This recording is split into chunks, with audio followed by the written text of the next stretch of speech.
On va commencer tranquillement. Alors, bienvenue à toutes et à tous pour cette nouvelle visioconférence CIS Awareness sur les cyberviolences. Donc, on reçoit les collectifs Stop Ficha et Féministes contre le cyberharcèlement. Je vais commencer tranquillement à présenter l'association Women's for Women. Flora prendra le relais. Je ne la vois pas, mais je sais qu'elle est là. Flora prendra le relais et pour vous présenter le concept de CIS Awareness, et on commencera tranquillement la discussion. Il y aura un moment d'échange disponible à la fin. Vous pourrez poser vos questions sur le chat. Et voilà. Donc, je commence. Alors, Women's for Women, pour celles et ceux qui ne connaissent pas, c'est une association étudiante féministe et intersectionnelle qui lutte pour la défense des droits des femmes et l'égalité des genres. Donc, il y a différents pôles d'action. Les cours de français qu'on donne tous les dimanches aux femmes et aux familles exilées. Il y a aussi une aide juridique, matérielle et une garde d'enfants pour les bébés de ces femmes. On a le foyer de la sororité, donc c'est de l'aide aux devoirs pour des jeunes filles qui sont placées dans un foyer de l'enfance dans le 19e arrondissement. Le collège de l'égalité, donc on organise des sorties de sensibilisation à l'égalité des genres pour une classe de 3e. Les féministèques, donc c'est des bibliothèques participatives et féministes qui sont autogérées. Il y en a 3, une à la MIE Bastille, une au café-restaurant Bonjour Madame et une au centre René Cassin. Il y a également des cafés-débats qui sont tous les premiers mardis du mois. Enfin, je dis ça comme ça, mais en ce moment, du coup, il y a plus grand-chose qui se passe.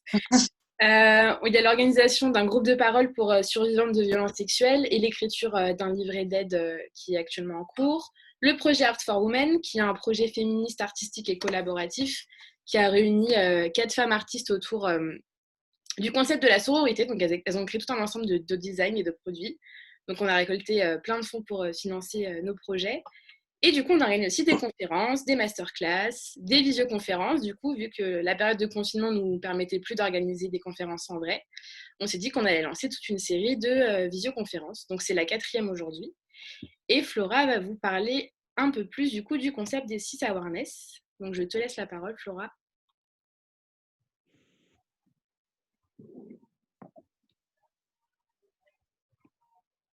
Je ne l'entends pas. Où est-elle? Où est-elle? Où est-elle? C'est Fragob. Oui. Elle est en mute. J'ai activé son micro. Rétablir le son. C'est bon? Ouais. J'ai l'impression qu'on entend un écho, mais bref. On entend un écho, ouais. Alors, qu'est-ce que je disais? Oui, du coup, alors les CIS Awareness, pour présenter rapidement, c'est du coup quelque chose qui est un petit peu né naturellement du confinement aussi et de l'impossibilité qu'on avait de poursuivre les conférences, donc de sensibilisation qu'on fait à la base. Et l'idée, du coup, c'était aussi, au-delà d'informer, de sensibiliser, de pouvoir vraiment échanger sur ces pratiques avec des structures, des assos, des personnes qui nous ressemblent dans leur lutte, dans les problématiques qui ont toujours un lien évidemment avec la situation des femmes et leur accès aux droits. Et voilà, on s'est rendu compte que ça marchait bien. Donc, c'est déjà la 4e. Et c'est aussi pour des personnes qui peut-être personnes qui ne sont pas forcément militantes sur telle ou telle thématique, de pouvoir poser des questions, échanger directement avec des collectifs, des militantes, et voilà, pouvoir passer à l'action aussi. Voilà, je sais pas si on m'a bien Ça bug un petit entendu. peu. Je ne sais pas si ça bug aussi pour vous. Ou c'est Ouais. moi. Ça bug un peu. Tu bugs un peu pour moi. Ça marche pas trop. Ça bug un peu. Bon, je vais présenter du coup les différents points de discussion et ensuite je laisserai nos différentes intervenantes se présenter. Alors, du coup, on a structuré cet échange autour de 3 points. Donc, on va commencer par une définition. Ouais, alors, il faut couper les micros. Normalement, vos micros sont tous coupés. Si ce n'est pas le cas, faites-le s'il vous plaît. Ils sont tous coupés, vos micros. À part celui de Flora qui bug un peu, mais normalement, c'est bon. Donc, je disais, on va structurer la discussion autour de 3 points. Donc, on va commencer par définir ce que c'est les cyberviolences, ce que ça comprend. Ensuite, on parlera de l'augmentation de ces violences-là pendant le confinement et notamment de la création du collectif Stop Ficha. Et on parlera du coup comment prévenir ces violences, comment aider une personne qui est victime de ces violences et comment sensibiliser, comment mettre des moyens d'action pour agir contre. Donc je vais peut-être demander à Combat de se présenter, de présenter le collectif féministe contre le cyberharcèlement et ensuite on passera à Stop Ficha. Ok, donc je me présente, je m'appelle Kumba Samake, vous pouvez m'entendre? Ok. Kumba Samake, je suis étudiante en psychologie et je suis cofondatrice du collectif féministe contre le cyberharcèlement. On existe maintenant depuis 4 ans. À la base, on a été créé grâce à une campagne qui dénonçait l'inaction de Twitter face au cyberharcèlement, notamment le cyberharcèlement des femmes. Et suite à cette campagne qui s'appelait Twitter Against Women, on a décidé de former un collectif. On s'est formé le 3 janvier et c'était juste après les fêtes de fin d'année et il y avait eu beaucoup de cas de cyberharcèlement sur les réseaux sociaux. Et on sortait d'une année, de 3-4 années où il y avait eu une grande vague de misogynie noire à l'encontre des femmes noires. Et du coup, suite à ça, tout le monde voulait réagir, tout le monde était fatigué de cette vague de violence. Et suite à la demande, on a formé un collectif et maintenant, on a commencé en tant que lanceuse d'alerte. Après, on a commencé à faire de la sensibilisation, de l'accompagnement aux victimes. Maintenant, on en fait un peu moins, mais on a un guide qui est sur notre site pour aider toutes les victimes dans leur démarche, que ce soit pour porter plainte, pour trouver une aide juridique, pour avoir un accompagnement psychologique. Elles ont toutes ces ressources pour se faire aider. Voilà. Super. Merci beaucoup, Kumba. Laura, peut-être, je te laisse la parole. Enfin, comme vous voulez. Vas-y. Alors, bonjour à toutes et à tous. Donc moi, je suis en première année de prépa lettres sciences politiques. Qu'est-ce que je peux vous dire d'autre? Oui, au niveau de mes engagements associatifs et militants, donc c'est surtout par rapport au féminisme et à l'écologie. Donc je suis dans le groupe des colleuses de Poitiers. Et sinon, donc je suis aussi à la FEV pour accompagner des enfants en difficulté. Et dans l'association écologiste, Ecophilia, donc sur Poitiers encore. Par rapport au cyberharcèlement et au harcèlement en général, je suis ambassadrice harcèlement depuis l'année dernière. Donc, c'était des formations qui étaient proposées par le ministère de l'Éducation nationale sur la base du volontariat. Et que vous dire d'autre? Donc oui, sinon, par rapport à cette thématique-là aujourd'hui, moi j'ai été victime de porno-divulgation, de chantage, menaces. Et donc c'est vrai que c'est une des problématiques dans le féminisme qui me touche un peu plus personnellement. Et voilà, c'est un peu aussi une revanche personnelle que de militer par rapport à ça, quoi.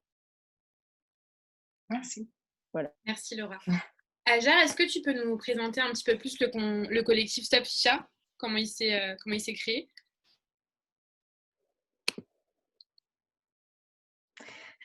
Du coup, je m'appelle Ajar, j'ai 20 ans, je suis en L1 sociologie. Du coup, je suis aussi dans un autre collectif, c'est Féministes Paris 8 des Terres, donc le collectif de mon université où on lutte contre les violences sexistes et sexuelles au sein de l'université. Et du coup, je suis aussi maintenant dans le collectif Stop Ficha avec Laura et d'autres personnes. Et du coup, c'est un collectif autogéré qui s'est créé du coup pendant le confinement parce que pendant le confinement, il y a eu une création massive de comptes Ficha, de comptes du coup qui voulaient harceler, diffuser des photos, des vidéos à caractère sexuel sans le consentement des personnes qui y figurent. Et ça s'est fait vraiment tout seul. En fait, c'est un collectif qui s'est vraiment créé tout seul. Quoi dire de plus? Voilà, on lutte. Et c'est déjà beaucoup. On va peut-être commencer par définir ce que c'est les cyberviolences, ce que ça comprend, ce que c'est le cyberharcèlement, ce que c'est le revenge porn. Est-ce que Kumba, tu veux commencer? Je vous laisse. Oui, Vas-y. on pourrait décrire les cyberviolences comme toute forme d'agression produite dans l'espace numérique Mais il est important de préciser à cette définition que chaque individu qui retweet, favorise, like, contribue à ce cyberharcèlement, pas seulement la personne qui poste le contenu. Et ça, beaucoup de personnes l'oublient, c'est en fait, c'est un effet boule de neige. Et un grand nombre de victimes, pour elles, les violences ont commencé ou se terminent hors de l'espace numérique. Et c'est aussi à préciser parce que après un cyberharcèlement, elles se font harceler dans la vraie vie, dans la dite vraie vie, on retrouve leur numéro, on envoie des photos à leur employeur. Enfin, il y a eu beaucoup de choses qui prouvent que ces violences ont un réel impact dans la vie des jeunes femmes. Et ça a été souvent négligé parce qu'on ne voyait pas la continuité entre les violences numériques et les violences dites de la vie réelle. Et, euh, et en fait, le conseil qu'on donnait tout le temps aux jeunes filles, c'était éteins ton téléphone et ce sera terminé, quoi. Et on voit avec la continuité de ces violences que c'est pas possible. Voilà.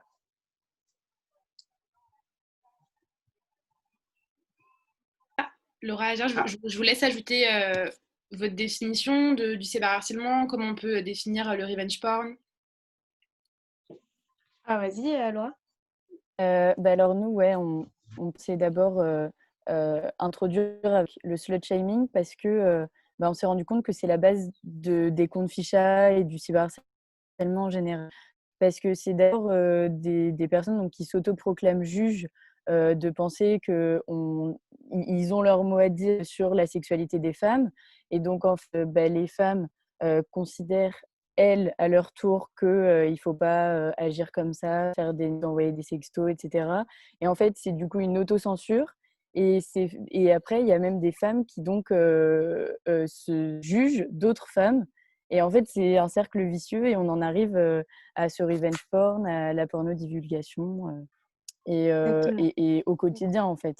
Ouais. C'est vraiment des C'est ça. choses... En fait, c'est vraiment des personnes qui vont penser qu'ils sont légitimes, parce qu'il y a aussi des femmes, donc qui, elles, sont légitimes à diffuser ce genre de photos, parce que nous, ce qu'on voyait souvent, en fait, ce qu'on voit souvent d'ailleurs, c'est que les gens qui vont afficher d'autres personnes nous disent, non, en fait, finalement, la personne a fait ses photos. Du coup, en faisant ces photos, tu prends toi-même le risque un jour de te faire afficher. Mais en fait, la vie, c'est pas comme ça. Enfin, c'est pas parce que tu as fait une nude, que tu as envoyé cette nude à quelqu'un, que tu acceptes derrière d'être affiché, d'être humilié sur les réseaux sociaux, parce que sur les réseaux sociaux, en fait, tout va vite et tout prend une proportion énorme. Donc, c'est ça, en fait, c'est vraiment des personnes qui vont penser qu'elles sont légitimes. Exact. Et pour rajouter, pour moi, il y a une forme de cyberharcèlement qui est souvent oubliée, c'est la cybersurveillance conjugale. Je sais pas si vous voyez à peu près qu'est-ce que c'est. C'est voilà, en gros, toutes les violences conjugales qui ont comme outil les technologies nouvelles. Et après les statistiques, on a vu que 100% des femmes, je vous le dis exactement, 100% des femmes victimes de violences conjugales accompagnées par des structures spécialisées ont été victimes de cyberviolence. Donc, c'est toutes les femmes, en fait, ont été victimes de cyberviolence quand il y a violence conjugale. Et c'est assez normalisé le fait de surveiller son partenaire avec toutes les applications GPS. Il y avait même une histoire très bien sur Twitter, c'était un informaticien qui disait qu'il a dû aller chez une cliente parce que son ex contrôlait toute sa maison grâce à Alexa, et tous les appareils en fait. Donc c'est vraiment quelque chose dont on doit parler. Et après, oui, le terme slut shaming, on l'a pas dit, mais ça veut dire en gros stigmatisation des salopes. Et c'est juste le principe de base de faire culpabiliser une femme par rapport à son rapport à la sexualité, à comment elle s'habille, à tout. Et puis voilà, c'est tout ça qui entraîne finalement tous ces problèmes de cyberharcèlement sexuel. Exactement. Et pour le revenge porn aussi, qui est une forme de violence, c'est rendre public un contenu à caractère sexuel pour se venger d'une certaine personne. Et la plupart du temps, c'est une ex-compagne, parce que 80% des victimes, en fait, sont des femmes, des victimes du revenge porn. Ouais. Donc c'est vraiment une écrasante majorité. Ouais, et par rapport au revenge porn, moi j'avais vu la nuance entre ce revenge porn, tu disais, qui est vraiment plus personnel par rapport par rapport à une amie, par rapport à une ennemie, etc. Et le terme de porno-obligation qui est vachement plus impersonnel, du coup, c'est vraiment afficher des filles, voilà, Ouais. balancer des filles en général, mais pas par rapport à quelqu'un qu'on connaît ou même de son pays, de sa ville, Mm. voilà, qui a aucun lien avec le divulgateur, quoi. Ouais. Merci beaucoup. Du coup, on me voit plus, mais je suis toujours là. C'est très intéressant. Enfin, je voulais rebondir sur ce que tu disais, Laura. C'est que moi, j'ai un petit peu, du coup, j'ai récemment creusé le sujet parce que je connaissais pas trop toutes ces problématiques. Et en fait, ouais, enfin, j'ai découvert un petit peu de par pas mal d'articles que ça va bien au-delà, en fait, de, comme tu dis, quelque chose qui est personnel et qu'en fait, il y a même des personnes. On l'a vu avec ce que vous avez fait du coup avec Stop Ficha par rapport aux comptes Instagram qui ont été créés. Il y a même des comptes qui sont payants en fait et qui génèrent de l'argent pour ceux qui les montent, où on peut se dire que finalement, ils n'ont peut-être... l'origine, oui, il y a forcément des mecs qui ont obtenu des vidéos et qui les ont envoyées aux bonnes personnes, entre guillemets, enfin aux mauvaises. Mais en fait, derrière, il y a aussi des gens qui ne connaissent pas du tout ces femmes-là ou qui peuvent pirater peut-être leur cloud ou autre chose, comme ça s'est fait même avec des célébrités, et qui derrière arrivent à se faire de l'argent là-dessus. Donc, est-ce que pour vous, je me demandais, est-ce que vous avez l'impression que c'est quelque chose que le motif est de plus en plus économique derrière et qu'on n'est plus vraiment dans juste la, la vengeance ignoble que un mec voilà, pourrait vouloir infliger à une fille qu'il connaît personnellement. Euh, qui répond, moi? Comme Du coup, vous. pour moi, les deux sont indissociables parce que même sans ce gain monétaire, ça a toujours existé. Et l'objectif principal, c'est vraiment de silencer ces femmes, les humilier et les pousser hors de soit l'espace public ou l'espace numérique. Donc, le gain monétaire, c'est vraiment juste quelque chose en plus, quoi, pour eux. Ok, ok, je vois. Hajar, tu veux répondre? J'étais en train de réfléchir en fait à la réponse, mais je suis d'accord avec du coup ce que Kumba a dit, surtout que c'est peut-être pas, enfin je sais pas si, peut-être je suis hors sujet, hein, j'en ai aucune idée, mais finalement nous on avait aussi découvert qu'avec, enfin qu'il y a eu un espèce de réseau où derrière il y avait de la revente de sextape, de nude, etc. Du coup finalement c'est un peu aussi économique parce que les garçons qui vont les diffuser vont se faire de la thune derrière. Donc, ouais, maybe. Ouais, moi je suis d'accord, mais il y a quand même, là je trouve, dans les dernières victimes qu'on a pu contacter, le fait, moi ça fait des années que j'ai été déjà affichée comme ça. Et en fait, ouais, maintenant il y a vraiment ce système même de faux comptes de filles, mais en fait c'est des mecs derrière qui vendent leur nude, mais en se faisant passer pour elles. Donc moi c'est vrai que l'aspect économique, finalement, si on y réfléchit, ça commence vraiment à être un plus gros poids, notamment quand les contenus ils atterrissent sur les sites pornographiques et tout. C'est vrai que ouais, de plus en plus, j'ai l'impression qu'en fait, c'est du recyclage. Parce que clairement, on peut se le dire sur Telegram, là, les nouveaux comptes qui se créent, ils n'ont pas forcément de nouveaux contenus. Non. La plupart du temps, en fait, on est là, mais celle-là, on l'avait déjà vue. Cette vidéo-là, on l'avait déjà vue. Et en fait, c'est que du recyclage comme ça. Et il y en a où, du coup, on l'utilise directement avec de l'argent. Et d'autres, bon, c'est comme d'habitude, juste comme ça, histoire de se partager tous ensemble ces contenus. Mais ouais, c'est vrai que l'aspect économique, j'ai l'impression qu'ils, du coup, ils recyclent pour se faire de l'argent, quoi. Merci beaucoup. Koumba, tu disais, je rebondis sur ce que tu disais, que que les cyberviolences ont toujours existé. Est-ce que tu peux nous faire un petit background historique des cyberviolences, comment ça a commencé, enfin, ce qu'on en sait en fait? Ce qu'on en sait personnellement dans le collectif, euh, comme pour les femmes, l'espace numérique était aussi un moyen de s'émanciper, que ce soit pour les féministes, les personnes LGBT ou autres, parce qu'elles étaient silencieuses dans la vraie vie.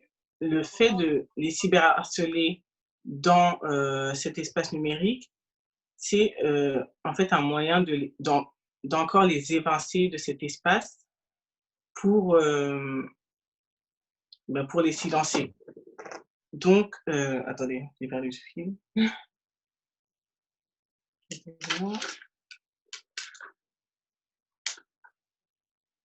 Voilà. Donc, pour les silencer. Et en fait, il ne faut pas séparer les violences, on va dire, les cyberviolences et les violences de la vie réelle. Euh, attendez.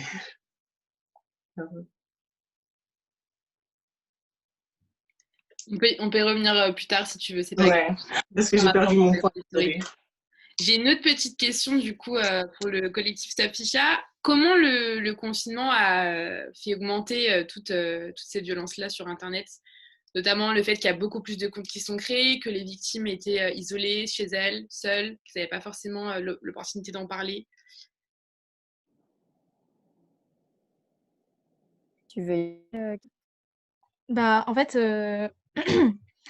du coup, c'est exactement ça. Enfin, quand on était vraiment en confinement pur, bah, tout le monde était sur son téléphone, tout le monde était sur internet, tout le monde passait son temps et sa vie sur les réseaux. Du coup, c'est là où il y a eu vraiment des comptes massifs qui se sont créés. Aussi, bah, le fait que les victimes ne puissent. Enfin, c'était beaucoup plus compliqué pour elles d'aller porter plainte. Quand elles allaient porter plainte, des fois, elles se faisaient refouler par les policiers.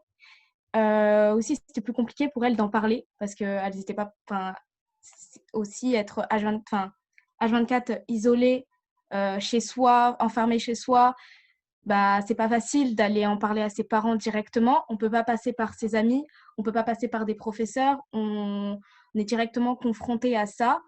Et que dire de plus, Laura? Ouais, Euh, bah, on avait ouais. noté le chiffre de plus 70% de fréquentation au niveau des téléphones, du web en général. Donc c'est quand même hyper marquant quand on se dit qu'on est déjà beaucoup sur nos téléphones à la base. Et ouais, et après, il y avait tout l'aspect, donc par rapport à l'historique, etc. Bah là, l'isolement psychologique, l'isolement physique. Et on a aussi remarqué que c'est très compliqué déjà avant le confinement, etc., ces problèmes de cyberharcèlement sexuel par rapport aux générations précédentes, parce que c'est pas des choses pour eux qui sont de leur quotidien. Enfin, voilà, il y a plein de témoignages de jeunes qui disent bah oui, de temps en temps, il y a des comptes fichas dans mon lycée, dans ma ville, tout ça, alors que les parents, ils comprennent pas du tout, les grands-parents encore moins. Et c'est vrai que là, être en plus en confinement avec sa famille, bah, c'est vrai que ça peut être encore plus anxiogène parce qu'on est au téléphone en train de recevoir de la haine. À côté de ça, ben, on voudrait se livrer à nos amis, mais c'est compliqué quand même. Comme il y a le confinement, bon, on ne peut pas se voir, c'est un soin pas complet, on va dire. Voilà, c'est pas facile de pouvoir soutenir quelques téléphones. Puis à côté de ça, on a juste la famille avec qui on va manger, partager des moments, et à tout moment, on peut craquer, et ça doit être, enfin, c'est encore plus difficile à vivre avec bah, ces confinements dans la famille, tout ça, et vivre ça en famille, mais sans pouvoir en parler à la famille, quoi, je veux dire. Voilà. Et oui, après, autre chose qui était super important de rappeler, c'est que pendant le confinement, il y a eu une sorte d'entraide dans les comptes malveillants. C'est-à-dire qu'avant, c'était vachement plus local. Enfin, je sais que moi, dans ma ville, il y en a eu, mais c'était vraiment à Tours. Voilà, c'est ici, ce compte-là. Alors que pendant le confinement, c'est vraiment, tiens, on va créer des réseaux par département, enfin, on va s'aider à trouver des fichas entre nous. Enfin, des choses complètement délirantes puissent faire bah, de pouvoir utiliser au niveau de ces malveillances, quoi. Ouais, Ok, surtout qu'en merci. plus, ils avaient des comptes de secours, en fait. Donc, c'est-à-dire quand on réussissait à bloquer un de leurs comptes, bah, directement, ils étaient actifs sur les autres comptes. Donc, c'est encore plus compliqué parce que bah, le contenu est facilement retrouvable. Donc, le Ouais. contenu continue de circuler et la victime bah, continue à être humiliée et harcelée. Mm. Mais même en ce moment, d'ailleurs, c'est vraiment l'entraide entre les administrateurs en mode recréez-moi un compte, comme ça je rebalance tout ce que j'avais sur l'ancien. Ouais. Enfin, c'est vraiment du Exactement. forcing, quoi. On recycle pour recycler et on balance pour balancer juste comme ça, quoi. Je sais pas. C'est ça, surtout que j'aimerais aussi rappeler que quand ils balancent des photos, ils balancent pas les photos toute seule en fait. Dessus, il y a les informations de la victime avec parfois son adresse où elle vit, Ouais. le numéro des fois de ses parents. Parfois, les photos sont envoyées directement aux parents. Enfin, c'est vraiment là pour le coup pendant le confinement, c'était d'une violence sans nom. C'était vraiment pour faire mal, quoi. Ouais. Et avec leurs réseaux sociaux aussi, des fois le numéro, tout ça. Et l'idée, c'était d'arriver avant toute cette vague de harcèlement, de messages, de est-ce qu'on baise un jour, est-ce que tout ça. Et d'essayer de prévenir la personne pour qu'elle se mette en privé, qu'elle change de pseudo. Mais c'est vraiment, il y en a eu plusieurs comme ça où, enfin, il y en a une, elle a changé 5-6 fois de pseudo Instagram, mais à chaque la personne qui rebalance son Instagram trouvait son Instagram et le remettait en disant elle a encore changé, elle a encore changé. Et à Ouais. un moment, Ouais. la jeune fille lui a dit change carrément d'Instagram, enfin, oublie celui-là et refais-en un autre parce que c'est minable d'en arriver à dire bah, supprime tes réseaux sociaux, quoi. Ouais. C'est vraiment tout toucher à l'intégrité du net d'une personne, quoi. Merci beaucoup. Je voulais vous demander aussi, puisqu'on parle pas mal de bah, comment est-ce qu'il y a cet acharnement qui se développe sur la victime, enfin les victimes. Vous en parliez un petit peu au début. On a surtout affaire à des femmes plutôt jeunes. Il y a aussi une question dans le cyberharcèlement en général de la race, de plein d'autres facteurs qui peuvent être faits, enfin qui peuvent faire qu'on s'acharne sur des victimes en particulier. Est-ce que vous pourriez nous parler un petit peu de, bah voilà, enfin, pourquoi est-ce que d'après vous, est-ce que finalement on s'acharne toujours un petit peu sur les mêmes personnes dans des contextes différents?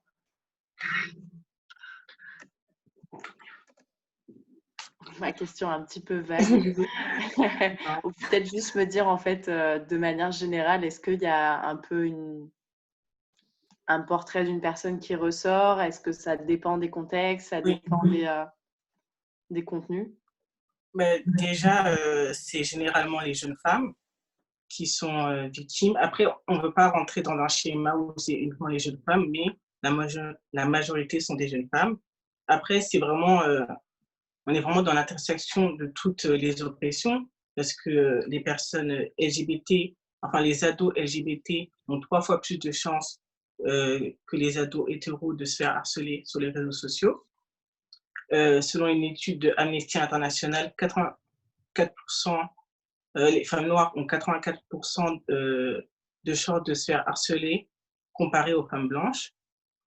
Donc on voit que toutes ces violences sont, enfin, sont intersectionnelles en fait, dans le sens où on prend en compte toutes les identités de la personne pour l'oppresser, pour la rabaisser et pour la silencer. Et pour prendre l'exemple des femmes noires, il y avait une période sur Twitter entre, je dirais, 2011-2015, où tout le monde, et pour faire un top tweet, le seul truc qu'il fallait, c'était insulter les femmes noires. C'est-à-dire que tous les gros comptes, dès qu'ils voulaient faire un top tweet, avoir beaucoup de RT ou autre, ils insultaient les femmes noires. Il y avait même eu un hashtag qui était tout est noir sauf nos meufs. Et en fait, avec le hashtag, après, ils rajoutaient des images de singes, où ils comparaient les femmes noires à des singes. Enfin, il y a eu ça pendant longtemps. Et c'est ça aussi qui a guidé la création du collectif, parce que quand il y avait eu cette vague de cyberharcèlement, les femmes noires elles étaient confrontées à cette misogynie noire sur Internet et à l'extérieur, en fait. Et cet espace qui était pour elles un endroit de partager, se retrouver, était était devenu invivable. Voilà. Merci beaucoup, Kumba. Laura, Aja, est-ce que vous voulez rajouter quelque chose sur ce sujet? Ouais, ça revient, ouais, ça fait référence à ce que je pouvais évoquer tout à l'heure, le fait que les réseaux sociaux, c'est un endroit où voilà, on partage tout ça. Et en fait, voir cette haine par rapport à certaines personnes, bah, ça empêche ces personnes, donc là, des femmes noires, de pouvoir se fédérer, se retrouver et être solidaires parce que c'est vraiment dans l'esprit de bah, j'essaye d'être moi le moins touché possible, qui est naturel, hein, bien sûr, que ça touche pas à soi-même. Et du coup, bah, ça écarte ces femmes qui du coup, maintenant, se fédèrent et on lutte tout ensemble contre ce fléau, quoi. Ouais. Voilà. Merci beaucoup. On l'a déjà un petit peu abordé. Alors, j'ai mis sur la conversation de groupe toutes vos questions. On prendra le temps de bien y répondre à la fin de l'échange. J'ai bien vu vos questions. On pourra toutes les évoquer à la fin. On en a déjà parlé un petit peu, mais j'aimerais revenir dessus. Quelles sont les conséquences pour les victimes de cyberharcèlement et leur entourage? Comment on s'en prémunit? Comment on s'en protège? Comment on réagit? Qu'est-ce qu'on peut faire? Pour réagir, ben nous, du coup, on a créé un guide sur notre site et la première chose à faire, c'est récolter, on va dire, ces ressources. Ça veut dire, il y a des ressources, il y a des numéros verts. Avec certaines assurances, on peut avoir un accompagnement psychologique ou juridique, ce qui peut nous aider à porter plainte sans frais. La deuxième chose, c'est aussi améliorer sa sécurité numérique. Ça veut dire que dès qu'on est victime de cyberharcèlement, on change tous ses mots de passe, on change ses paramètres sur les réseaux sociaux. On essaie d'être en privé, en fait, pour éviter d'être mentionné, que nos informations personnelles soient encore divulguées. Et il faut aussi conserver des preuves. Il y a un super site qui s'appelle TweetSave et en fait, on peut conserver un tweet même s'il a été supprimé. C'est-à-dire que moi, c'est le premier truc que je dis aux victimes. Si si on vous a insulté avec des tweets, on a posté votre photo sur Twitter, vous allez sur le site, vous récupérez le tweet et même si la personne supprime le tweet, on a quand même une preuve, surtout que les captures d'écran ne sont pas tout le temps acceptées parce que ça reste une image, donc on peut techniquement la modifier. Et avec TweetSafe, on a l'adresse du tweet, donc c'est super.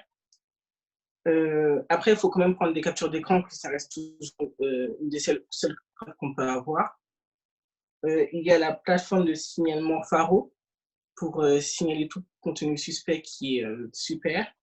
Et pour porter plainte, il y a la brigade numérique qui peut aider dans les démarches pour porter plainte et c'est sur leur site internet, c'est sur le site du gouvernement. Voilà, c'est à peu près. Après, j'aimerais aussi rajouter que vous pouvez téléphoner à Net Écoute. Du coup, c'est une association qui a été mise en place et qui est en partenariat avec le ministère de l'Éducation nationale. Du coup, vous les appelez, c'est gratuit, c'est anonyme. Ils sont ouverts du coup de 9h à 19h, je crois. Et vraiment, prendre des captures d'écran, c'est super important. C'est exactement ce que Kumba a dit, c'est très, très, très important. Après, je sais qu'il y a aussi pas mal de psychologues qui sont gratuits, où vous ne payez pas, et aussi pas mal d'associations où il y a des avocats pro bono qui peuvent du coup vous suivre, vous accompagner aussi pour aller porter plainte. Aussi, il faut savoir que du coup, la police n'a pas le droit de refuser vos plaintes. C'est très important, je préfère le répéter. Ouais. Et voilà, je sais plus ce que je voulais dire. Et pour revenir sur ça, nous, on a eu beaucoup de victimes et, au début, et c'est pour ça, à la base, qu'on a fait l'accompagnement des victimes qui n'arrivaient pas à porter plainte, qui revenaient nous voir et qui nous disaient « j'ai pas réussi à porter plainte, je sais pas quoi faire ». Et on a du coup décidé de faire pas un accompagnement juridique, mais à peu près juste pour les aider dans les démarches, leur donner des textes de loi, leur donner des armes en fait pour se battre. Et même en parlant des institutions, pour revenir à ce que tu as dit sur les conséquences et les réactions de notre entourage sur le cyberharcèlement. Une jeune fille, c'est une histoire qui date un peu, mais c'est une fille qui se faisait harceler au lycée et sur les réseaux sociaux par ses camarades. À un moment, elle en a parlé à la CPE. La CPE lui a dit, tous les matins, tu viendras dans mon bureau, je vérifierai ta tenue, et si c'est trop court, tu rentres chez toi. Et en fait, c'était la solution pour régler le cyberharcèlement et le harcèlement scolaire, qu'elle vienne tous les matins. Donc l'humiliation, en fait, elle est plus jamais revenue au lycée. Et elle aussi, elle avait eu du mal à porter plainte. Donc en fait, toutes les institutions se tiennent la main pour ne pas accompagner les victimes, quoi. Ouais, du coup, enfin, c'est hyper alarmant et Ouais. c'est d'autant plus grave pour des mineurs qui, du coup, sont obligés de faire le lien avec leur famille et avec leur école beaucoup plus facilement. Est-ce que vous pourriez refaire un petit point sur les conséquences, alors pas forcément juste pour les mineurs, mais toutes les conséquences en fait qui peuvent être du coup d'ordre social, psychologique, vraiment de l'intégrité de la personne lorsqu'elle est victime de tout ça? Bah déjà, ah pardon, tu veux commencer? Bah, écoute, Ajar, tu veux? Non, vous inquiétez pas, allez-y. Ok. Bah alors, au niveau des conséquences pour la victime, nous, ce qu'on a listé, ce qu'on a relevé donc avec Kiran tout à l'heure, c'est voilà, donc les victimes, c'est une violence psychologique de la part des harceleurs. Il y a plein de sentiments très négatifs du coup liés à cela, donc au niveau de la honte par rapport à ses amis d'école. Forcément, on le voit dans plein de vidéos de sensibilisation. Enfin voilà, c'est quelque chose où en fait, c'est aussi selon la réaction de la personne elle-même. C'est-à-dire que si la personne, elle le vit très mal, ça va être encore pire. Et c'est horrible à dire, hein, mais alors que si la personne Arrive à passer au-dessus. ouais, arrive à passer au-dessus parce que j'ai pas envie de dire qu'elle est plus forte ou quoi, mais juste arrive à passer au-dessus. C'est vrai qu'en face, c'est pas reçu de la même manière. Les amis avoir plus tendance à du coup à essayer de comprendre, à tout ça. Et du coup, il y a aussi une manque de confiance en soi qui s'installe par rapport à tout ça, par rapport aussi à son travail. Il y a aussi énormément de problèmes au travail. Bah, on peut citer notamment l'exemple de Benjamin Griveaux. Et il y a aussi le manque de confiance envers la justice. C'est-à-dire que bah, toutes ces histoires de on porte plainte, mais finalement, c'est pas accepté. Bah, en fait, on se rend compte que ça sert plus à rien. Et des filles à qui on a appuyé, qui ont été victimes, c'est vrai que bah, elles disent pourquoi je devrais aller porter plainte quoi. Enfin, ça Ouais. va renoncer à rien. J'ai déjà porté plainte, j'ai déjà fait une main courante, ça a amené à rien. Et, euh, et c'est vrai que ouais, c'est quelque chose qui est très compliqué parce qu'il y a des personnes qui, du jour au lendemain, on va plus les voir sortir et d'autres, bon, bah, en font un peu une force, quoi. Et voilà, c'est vrai que par rapport à ça, l'année dernière, c'était le thème du harcèlement avec, que je disais là, la formation de l'ambassade anti-harcèlement. Et du coup, ça m'a, moi, donné l'occasion de participer à un court-métrage qui était sur le cyberharcèlement sexuel, en fait. Et en le passant dans tout mon lycée, c'était un peu une recherche sur tout ça et sur comment moi j'apprends des choses par rapport à mes amis, par rapport voilà, à ce qui pourrait se passer plus tard, à si jamais un jour ça ressort, etc., quoi. Ouais. Donc voilà, par rapport aux conséquences et au niveau de l'entourage, voilà, on a aussi évoqué bah, les suicides et les mutilations et tout le mal qu'on peut se faire physiquement et l'incompréhension face à cela de l'âge lié au décalage des générations, hein, toujours bien sûr. Et aussi bah, juste parce que c'est compliqué. Enfin, il y a même des personnes de nos âges qui ne comprennent pas pourquoi les sextos, pourquoi les nudes, pourquoi tout ça, quoi. Et voilà, c'est un panel de difficultés face à ces divulgations de contenu, quoi. Enfin, ça met vraiment plein de barrières, plein de trucs à surmonter, finalement. Voilà. Ouais. Et pour revenir sur ça, un grand nombre de victimes souffrent après de troubles post-traumatiques et on n'en parle pas beaucoup. Et voilà. Et elles, voilà, elles ne peuvent plus revenir sur Internet, elles se font encore harceler plusieurs mois, même en ayant quitté les réseaux sociaux.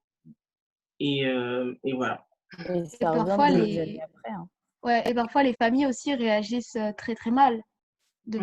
devant les photos, devant les images. Je sais que nous, on a eu énormément de victimes qui nous ont contactés parce que leurs familles ont été mis au courant. On a aussi eu une victime, en gros, on a reçu une vidéo. C'était le grand frère de la victime qui l'a roué de coups parce qu'il a été mis au courant. Et après, tu vois dans les commentaires que il est applaudi en fait. Enfin, c'est plein de choses comme ça qui vont rajouter chez la victime encore plus de pression, encore plus de stress, encore plus de difficultés en fait à pouvoir tourner la page, à pouvoir avancer. Donc, ouais, c'est vraiment compliqué. C'est vraiment Mmh. compliqué. Puis c'est vraiment un Et, truc qui est sur la durée, quoi, parce C'est que, ça. en fait, mm, toute sa vie, à chaque fois que quelqu'un d'un peu louche, va venir parler ou te dit: «Ouais, je sais des choses» ou n'importe quoi, alors qu'il pourrait très bien ne rien avoir du tout. Mais il y a toujours ce stress qui revient, des années après en se disant, «Ah ça y est, ça revient, c'est aujourd'hui, quoi». ouais. Et ça, c'est un truc, qui dure toute la vie, hein, je pense. Merci beaucoup. J'ai une petite question. Pourquoi, d'après vous, il y a une aussi grande impunité pour les diffuseurs de ces contenus et enfin, les diffuseurs de cyberharcèlement, les harceleurs? Je pense que les réseaux sociaux ont pendant longtemps, enfin, ils n'ont pas pensé à ce problème pendant longtemps. Pour eux, dès qu'il y avait ça, on supprimait le compte. En fait, il n'y avait pas eu de vague en fait de cyberharcèlement où tous les jours il y avait des comptes créés juste pour afficher certaines meufs. Donc ça veut dire que Twitter, dans la tête de Twitter, c'était juste un compte qu'on va supprimer de temps en temps. Et en fait, ils ne se sont pas préparés et ils sont toujours pas préparés à, je sais pas comment dire, à gérer tous ces utilisateurs en fait. Ouais, moi, je pense qu'il y a un cruel manque, qui commence à s'améliorer, hein, de relations, heu, solides entre les réseaux sociaux et un peu le contrôle numérique.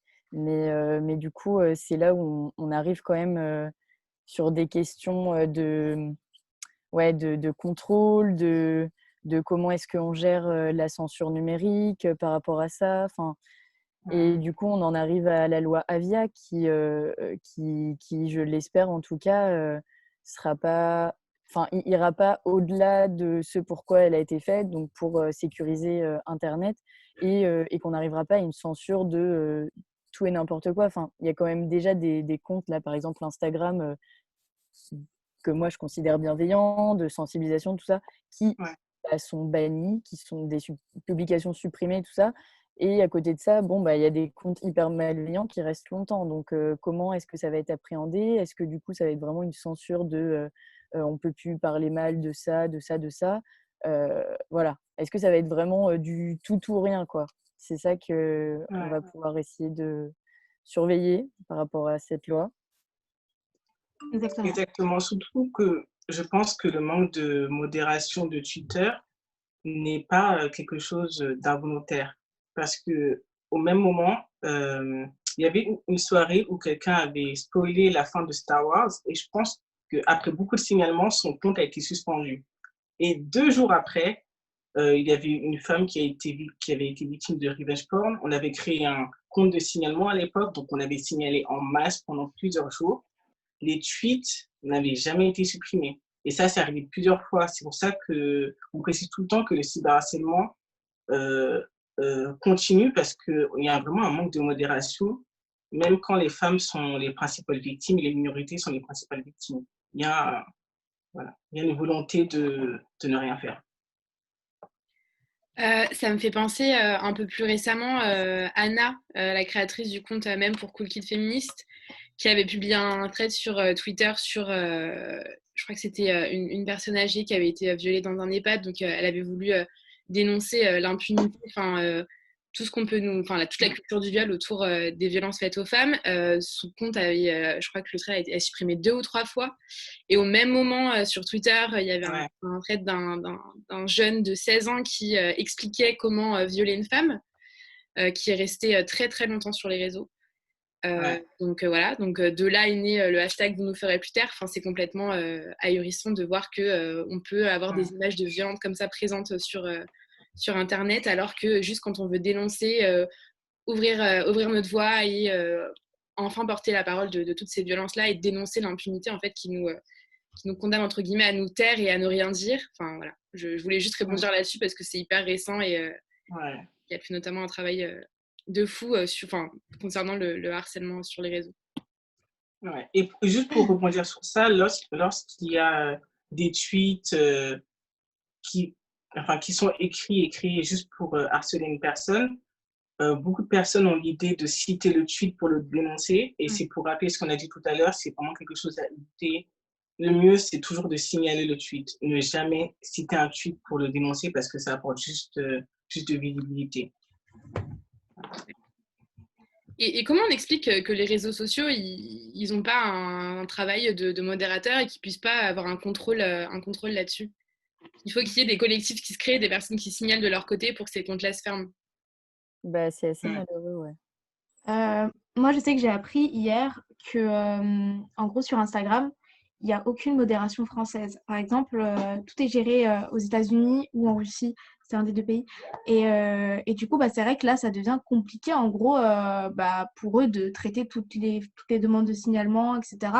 Donc, il y a vraiment un travail à faire là-dessus où il faut créer un peu plus, je pense, d'emplois à ce niveau-là parce que ce soit toujours aux victimes ou aux personnes qui sont témoins de cette violence, à eux de signaler jour et nuit, c'est compliqué. Au bout d'un moment, ça devient compliqué. Donc moi, je pense que c'est surtout un manque de moyens, ou alors ils sont riches en vrai, donc ils ont les moyens. Mais je pense que c'est peut-être un manque d'envie. Ils n'ont pas envie, je pense. Ouais. Ils n'ont pas envie. Surtout qu'aux États-Unis, ils ont vraiment quelque chose avec la liberté d'expression. C'est ça. Et à chaque fois qu'on a voulu modérer quelque chose sur Internet, ils disaient mais non, mais on doit les laisser parler. Si on continue comme ça, demain, on ne pourra plus jamais rien dire et tout. Et même quand c'était... Et en fait, la technique de certains utilisateurs, c'était de ne pas dire directement euh, de mots à caractère raciste ou autre pour un peu ne pas se faire supprimer. En fait, ça marche et on voit qu'il faut faire plus. Il ne faut pas que seulement le mot nègre soit interdit pour prouver soit dit dans un tweet pour prouver qu'il est raciste, en fait. Il faut vraiment faire quelque chose sur la modération, avoir un lexique assez large sur les insultes. Et ouais, il y a un Ouais, long travail. parce que c'est aussi des robots à la base qui surveillent tout ça, c'est pas des humains. Donc en fait, il Les suffit de algorithmes. rentrer tel mot, on dégage, alors que bah, ça se trouve, Exact. c'était dans une phrase où justement ça dénonçait ça, ça c'est ça. Et bon, du coup, ouais, si tu fais des paraphrases, des raccourcis, des ce que tu veux, bon bah là, ça passe et ça reste. Mais Après aussi, je voulais parler, moi, de Telegram, par exemple, qui se veut être un réseau qui prône la liberté d'expression, qui est assez crypté, où tout peut se dire et tout peut se faire là-bas. C'est clairement ça, à part, ils ont été accusés il y a quelque temps d'actes, enfin, en gros, du coup, sur ce réseau, il y avait des terroristes qui étaient dessus, quoi. Donc, ils ont eu une tape sur la main. Mais donc, du coup, dans leur charte, en fait, dans leurs conditions d'utilisation, il y a vraiment écrit en gros aucun groupe terroriste, mais après, le reste, c'est OK, quoi, c'est good.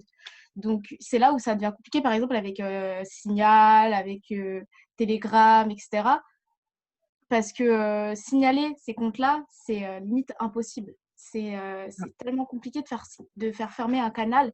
Du coup, les personnes généralement qui se retrouvent H24 signaler leur compte saute sur Instagram, sur Twitter, bah, ils vont beaucoup se réfugier sur Telegram et créer des canaux. Et c'est ce qu'on a vu par exemple avec énormément de pédophiles sur Instagram qui se faisaient sauter leur compte et qui allaient vraiment migrer sur Telegram parce que c'était plus libre, parce qu'on pouvait avoir... ils pouvaient en fait continuer à faire leurs conneries là-bas, quoi. Et c'est là où en ça devient plus dangereux.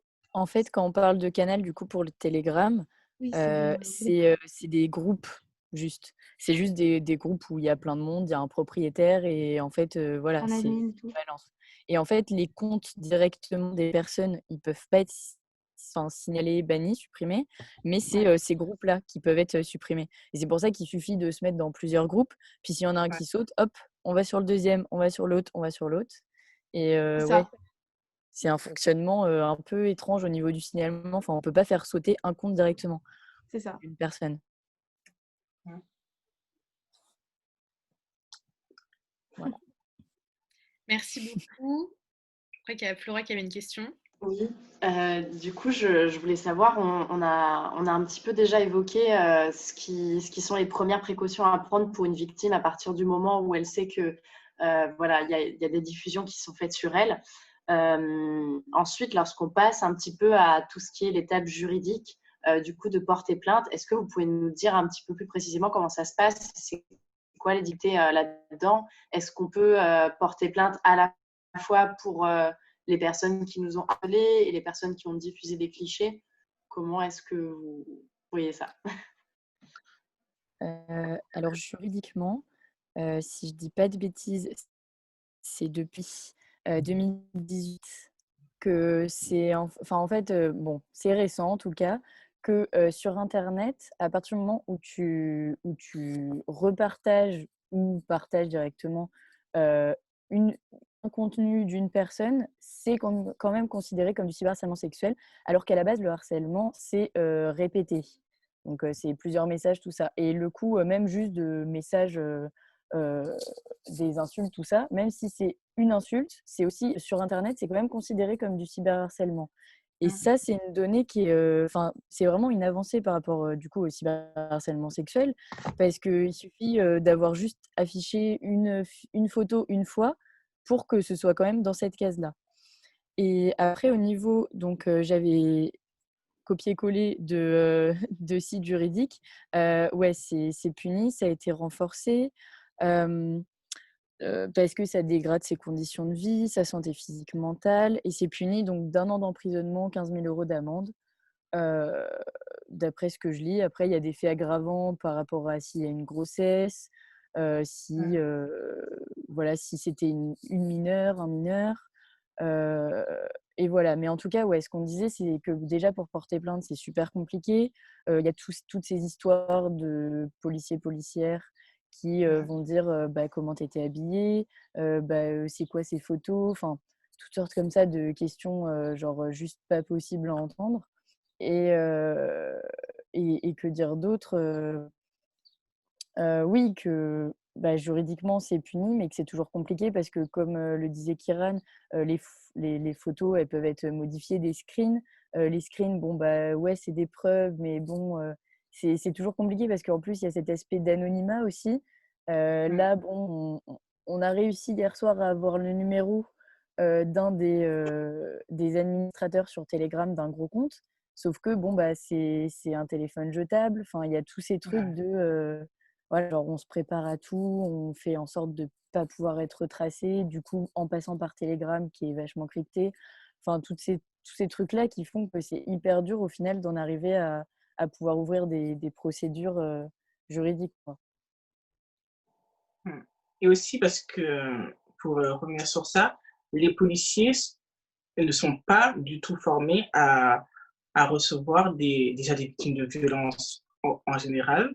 Et la cyberviolence, certains policiers ne savent vraiment pas quoi faire, à part nous aider les victimes dans les démarches pour porter plainte. Il y a, il y a un peu un vide en fait. Pendant longtemps, il y a eu un vide juridique. Là, on a de plus en plus d'avancées sur ça, mais ça reste. Enfin, ils doivent être formés parce que ils seront les premiers. C'est le premier pas pour porter plainte en fait, c'est aller voir la police. Mmh. Après, pour le cas qu'on disait de Anna, et de Bilal Hassani en 2018 et cetera, par rapport aux règles de cyberharcèlement, ça, il y a eu la loi du 5 août 2018 qui pénalise, c'est en ligne et toujours avec, bah, ce que je disais, même si c'est une fois repartagé, bah, c'est quand même considéré comme, comme auteur aussi de cyberharcèlement, quoi. Et du coup, c'est vrai que ça, bah, comme tu disais aussi Kumba, c'est une forme, de mince, j'ai plus le mot, mais combattre, enfin pour lutter par rapport à tout ça, c'est aussi une manière que nous, que vous utilisez aussi, c'est les raids en ligne, vraiment une heure, se décider et lancer tout le monde sur plusieurs comptes, quoi. Merci beaucoup. Notamment sur votre compte Instagram, Stop Ficha, vous avez mis en place une petite story qui explique que faire quand on est victime. Et est-ce que vous pouvez parler un peu plus de la nécessité d'écrire une lettre au procureur de la République? Je sais que j'avais vu ça sur les stories, qui mettaient qu'à la suite d'une plainte, c'était hyper important d'écrire cette lettre. Et vous avez d'ailleurs mis un modèle de lettre sur Insta.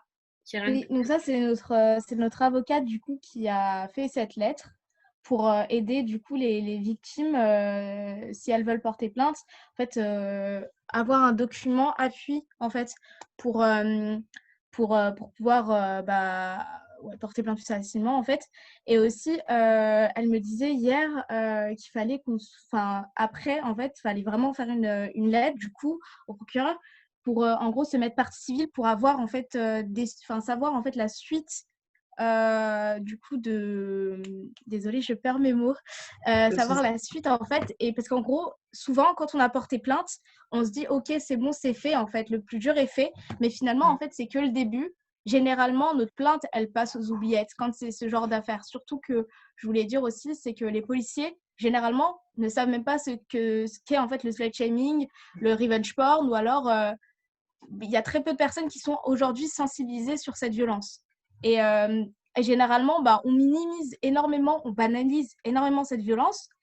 Du coup, il faut vraiment en fait mettre pression et pousser j'allais dire le bail, mais pousser le truc pour que ça avance. Et je pense notre avocate nous disait, en envoyant une lettre après directement, ça permet en fait de rajouter des éléments, de faire un peu pousser notre plainte, du coup. Enfin, de pousser notre plainte, oui.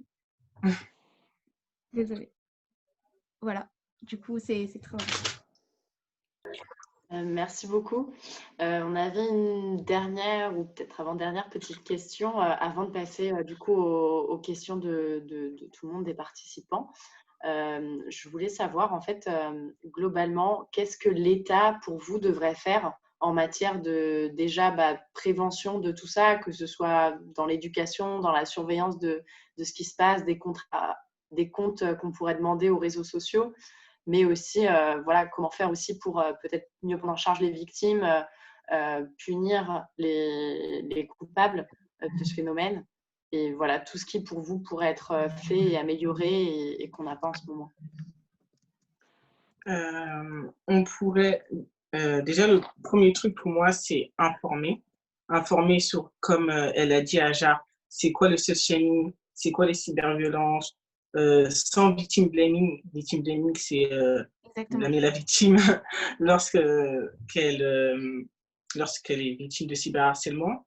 Donc déjà, quand on enlève cet aspect de victim blaming, les femmes peuvent aller porter plainte, peuvent s'exprimer déjà en avance.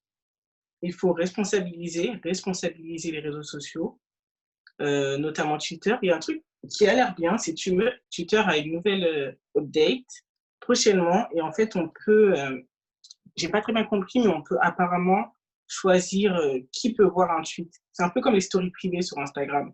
Ils ont dit qu'ils allaient lancer ça sur quelques comptes et du coup c'est super, c'est-à-dire qu'une personne pourrait tweeter sans que d'autres personnes ne voient le tweet ou non, c'est d'autres. Les personnes ne peuvent pas mentionner le tweet. Donc, elles voient le tweet, mais elles ne peuvent pas le mentionner. Donc c'est quelque chose, c'est un avancement. Il faut absolument, comme on l'a dit, former les professionnels, que ce soit les éducatifs, que ce soit les policiers, que ce soit les médecins, former les professionnels, parce que comme Ajar l'a dit, ils ne savent pas c'est quoi et c'est-à-dire que pour eux, ça va être quelque chose d'insignifiant. On va conseiller aux victimes juste d'éteindre leur téléphone, ou d'attendre, ou de faire profil bas, alors que ça ne changera rien. Il faut aider les victimes à se soigner. Beaucoup de victimes ont besoin d'un psychologue ou d'un accompagnement psychologique après s'être fait harceler.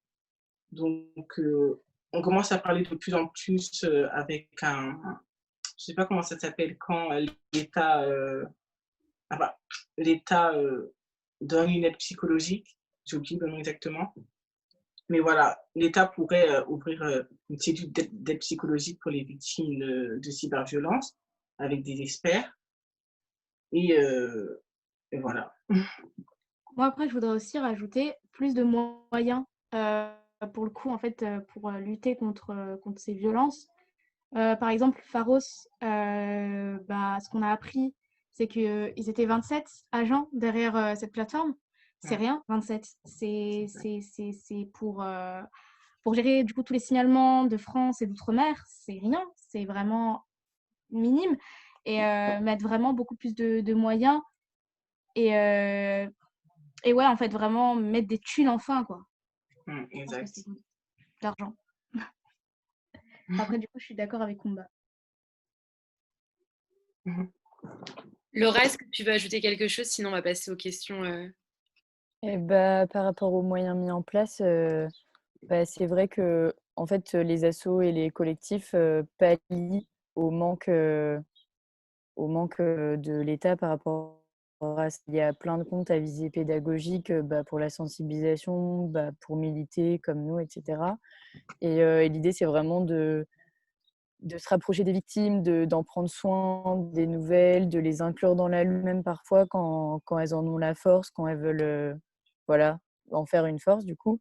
Et avec ces signalements, tout ça, et le manque de protection de l'État, on le voit notamment sur Pharos, où en fait, on peut que signaler 5-6 comptes par jour par personne. Donc en fait, c'est pour ça que dans les raids, ça nous restreint à ce nombre-là pour se concentrer et du coup devoir sélectionner quel compte est plus dangereux qu'un autre.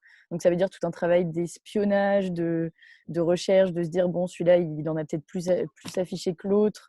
Donc, on va plutôt signaler celui-là. Enfin, c'est vraiment tout un travail qui prend la nuit, le jour. Et c'est vrai que c'est quand même triste, soit à nous de faire ce travail-là. Et ouais, donc, par rapport à l'État, il y a la loi Avia qui est sortie. Et bon, on verra quoi.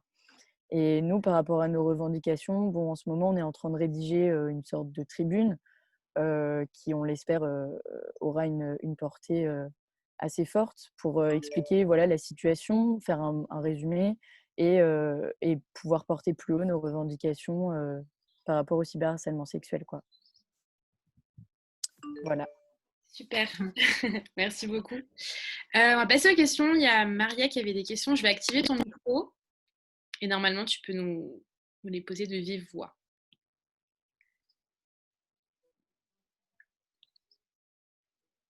Est-ce que c'est bon, Maria? Allô?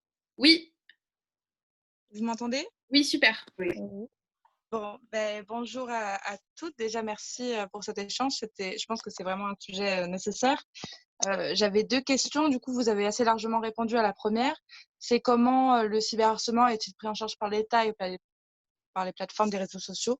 Bon, c'est assez vide du coup pour l'instant. Et ma deuxième question, c'est comment on explique l'acharnement des cyberharceleurs sur les réseaux? Et en fait, quand est-ce que ça a commencé, ces grandes vagues de harcèlement?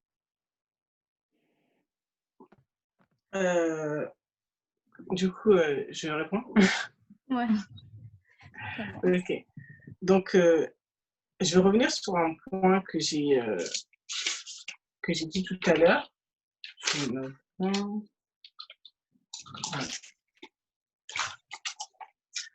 Moi, ce que j'ai remarqué personnellement, pour revenir sur ces années où les femmes noires se faisaient harceler sur les réseaux sociaux, en parallèle, c'était en même temps la montée des théories afroféministes sur Twitter.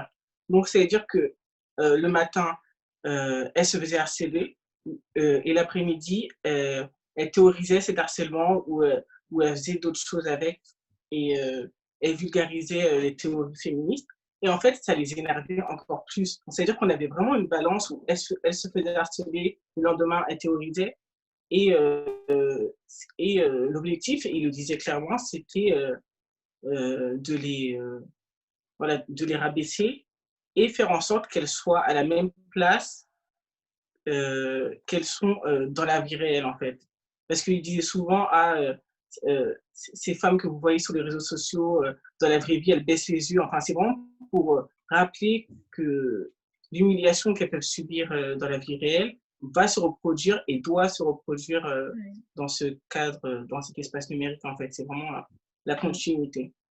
Puis vraiment cet esprit de auto-juge, de se dire, enfin, il y avait un compte, je crois, qui s'appelait Allah is watching you. Enfin, vraiment cet aspect très, c'est moi qui sais ce que tu dois faire de ta vie sexuelle. Et bon, si t'as merdé, bah, je vais le montrer à tout le monde et comme ça, tu te repentiras. C'est ça, et une tu espèce de pourras, punition. ouais. Ouais, exactement. Une punition. Ouais. Ok, je vois. Ben, merci pour votre réponse. Juste pour rebondir sur ce que vous avez dit aussi avant cette conférence, vous avez parlé des victimes qui se ressemblent finalement, qui sont souvent des femmes racisées, etc. Est-ce que les bourreaux se ressemblent aussi?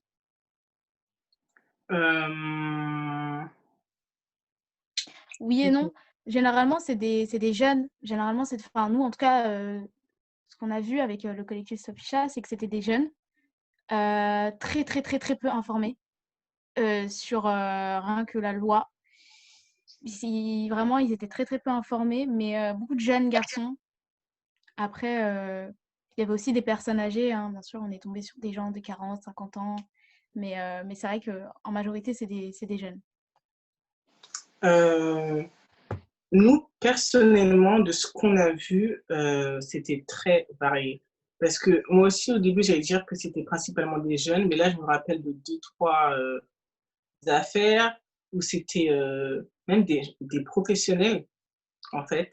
Des professionnels, c'était une histoire où il y avait un groupe de médecins et ce groupe de médecins avait harcelé une féministe, en fait. Et en fait, et personne ne prenait cette histoire au sérieux parce qu'on disait non, mais le cyberharcèlement, c'est que des jeunes ados qui sont méchants sur Internet. Et là, on voyait que c'était des grandes personnes, des personnes respectées, en fait, qui s'amusaient à insulter et à harceler les femmes sur les réseaux sociaux. Et il y a de nombreux groupes avec des milliers de personnes, des groupes masculinistes où ils harcèlent des femmes, partagent des photos, et on voit que les profils de ces groupes sont très, très, très variés. Donc voilà, je pense qu'il faut voir large. Merci beaucoup. Je vais activer le micro de Talia qui a également une question. Je la vois lever la main. Normalement, c'est bon, Talia. Oui, bonsoir. Merci beaucoup encore. C'est tellement trop intéressant.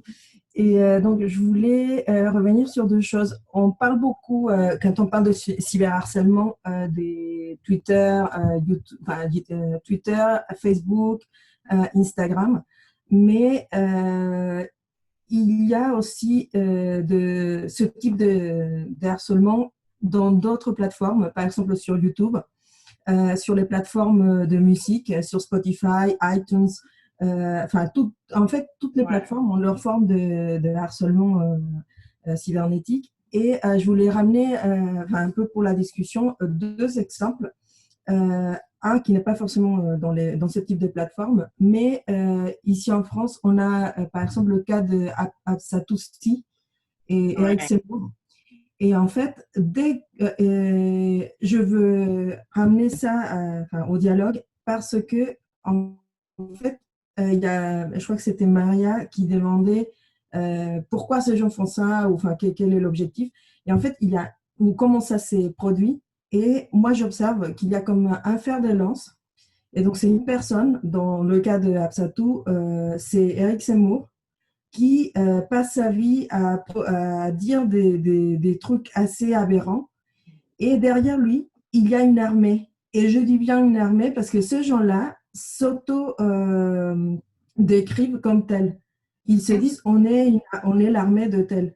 Et donc, c'est ces gens-là qui sont ces petits bonhommes qui sont là à blaguer, à croire que c'est pas grave, qui se chargent d'opérer tout le harcèlement sur les réseaux sociaux. Et juste une anecdote, c'est pas une anecdote, c'est quelque chose d'extrêmement grave qui est en train de se passer en ce moment au Mexique. Je suis d'origine mexicaine. Et donc, il y a une femme qui a découvert qu'il y avait un rappeur qui avait un compte, enfin plusieurs comptes d'ailleurs, sur Spotify, sur iTunes, sur un peu partout, avec des chansons, enfin je ne sais pas si on peut appeler ça des chansons, qui avaient des lettres épouvantables, qui allaient de l'incitation au viol, à la pédophilie, au féminicide. Par exemple, c'est oui, je vais te violer, je vais te découper, ou je ne sais pas quoi faire avec toi. Du coup, j'ai appelé mes amis, ils m'ont dit que ce serait bien de te tuer, de te découper et de jeter tes morceaux dans un sac en plastique à la poubelle. Donc, c'est des trucs comme ça. Et donc, ce monsieur-là a écrit des chansons spécifiques pour certaines youtubeuses enfin, c'était pareil, hein, je vais te violer, je vais te faire, enfin, c'était vraiment des trucs horribles. Et donc, tout au début, cette femme qui a dénoncé sur Twitter et qui a demandé à Spotify et aux autres plateformes d'enlever, enfin, de fermer les comptes de ce monsieur, a été harcelée, justement, par cette armée, parce que j'ai lu pas mal d'articles, et donc c'est encore le même modus operandi, c'est une sorte d'armée des gens qui se disent, enfin, je ne sais pas comment dire, en fait, qui, commandés par le connard qui écrit ces chansons-là, se mettent à harceler les gens. Et donc, cette fille a reçu, juste pour vous dire, comment ça dépasse uniquement l'aspect dématérialisé. Elle a reçu chez elle une enveloppe avec des balles en lui disant si tu n'arrêtes pas, on va tout simplement te tuer. Et donc, il y a quelqu'un qui a voulu faire une interview de cet individu et il y a quelque chose qui ne m'a pas du tout surpris, mais c'est une justification qui revient souvent chez les harceleurs. On l'a vu un peu avec la Ligue du LOL et avec d'autres, c'est de l'humour. En fait, c'était une blague. Et donc, pour lui, appeler à violer des filles de 7 ans, par exemple, à découper des femmes, à les mettre dans un sac en plastique, et franchement, ça me fait... C'est horrible. Ce n'était que de l'humour. Et il explique que, sauf que c'est une forme d'humour que très peu de gens peuvent comprendre. Et donc, voilà. Et donc, heureusement, ça a pris de l'ampleur. Et en ce moment, ce qui correspond là-bas un truc qu'on appelle le ministère public, a porté plainte. Et j'espère que ce type aura quelque chose qui corresponde à ces conneries. Par contre, jusqu'à maintenant, je continue à veiller sur si ça existe encore sur YouTube et autres, et il est toujours là. Ah. Et donc voilà, c'est tout ce que je voulais dire. C'est horrible, désolée. Merci. Merci. Est-ce que vous voulez rebondir sur ce que Thalia a pu dire?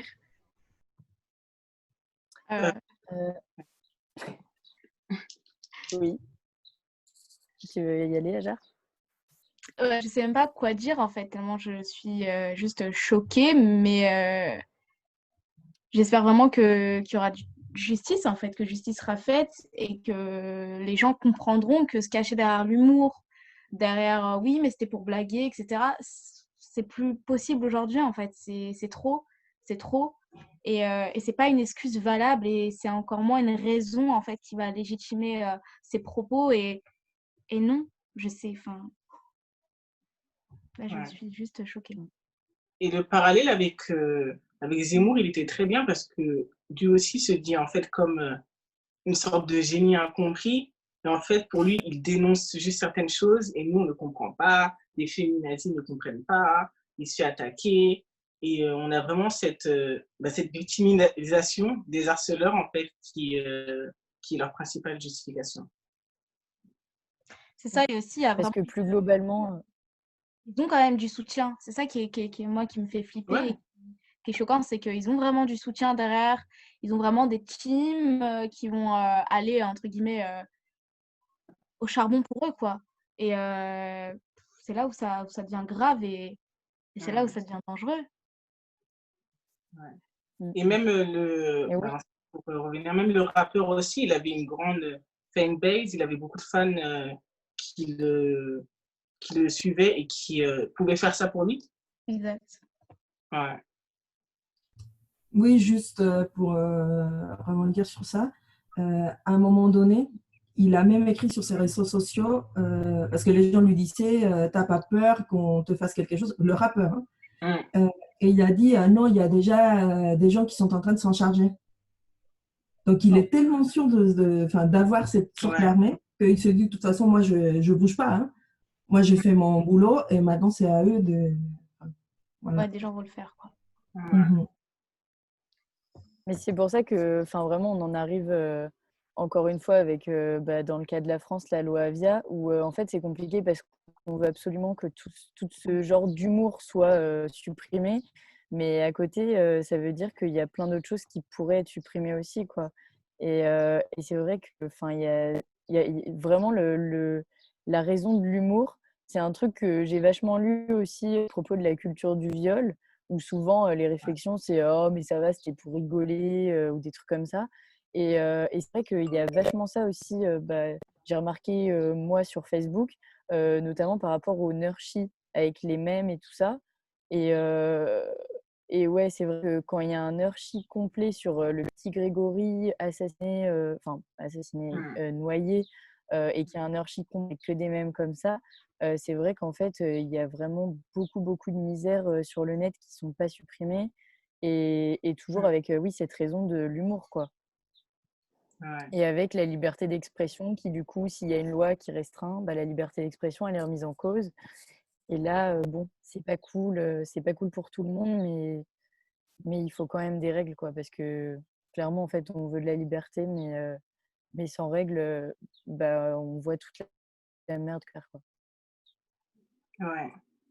Merci beaucoup. On va prendre une dernière question. Donc, je crois que c'est Daphné qui normalement. Le micro. Oui, vous m'entendez? Oui, parfait. Oui. Oui.